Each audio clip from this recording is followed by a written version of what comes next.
Ooh, folks, it's nostalgia night. I'm down in the West Village. I'm by Gay Street, not named because of gayness, by the way. I don't even remember why, but it was like things that's like, oh, it's because it's in the village. Gay. No, not why. Heading over to Christopher Street, to head down Christopher Street to go to Lucille Lortel Theater to see theater, which is why I'm wearing pearls.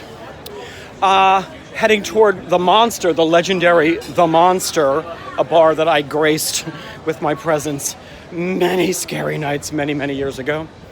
More than that, right over there where we just were was where we used to do the show Tony and Tina's Wedding. Was an interactive Italian wedding show. That was the reception hall and the dressing room. It was in a former restaurant, and actually the former kitchen of the restaurant was our dressing room. Sidebar, look behind me here.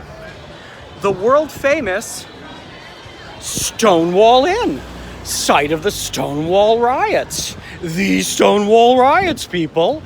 The start of it all. Anyways, I'm heading toward Christopher, which is where there's a church where Tony and Tina would get married. So our cast, winter, spring, summer, and fall, would walk from the reception hall over to the church for the wedding. Yes! Party out here. Come on. Anyway, where was I? I saw a fancy drag queen performing in Sheridan Square Park and turned my phone off of record. Talked for another 3 minutes. I just saw the show. It is now late. That's why it's now dark. But I'm walking past the church where we used to perform Tony and Tina's Wedding.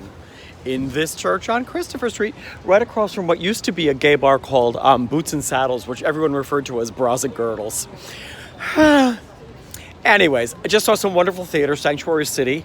I'm not going to talk much more about it, but if you're in New York, go see Sanctuary City at New York Theater Workshop at the Lucille Lortel.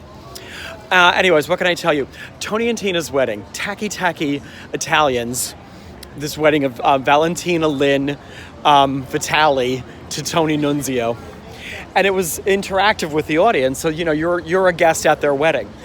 It was a perfect setup. And then you go to church and see them get married, which is an ideal setup because you're an audience at a wedding where you're really watching a bride and a groom and the bridal parties. So you get to know who these people are. And then there's the receiving line at the end of the church where we talk to you like, that's what you wore to my wedding? I'm going to dance you at the reception later. And so we know you. And when you come to the reception, you can interact with everybody. It was a brilliant, brilliant show. But in church, Queen's accents. There was one of the bridesmaids was Zana Masala. Zana don't.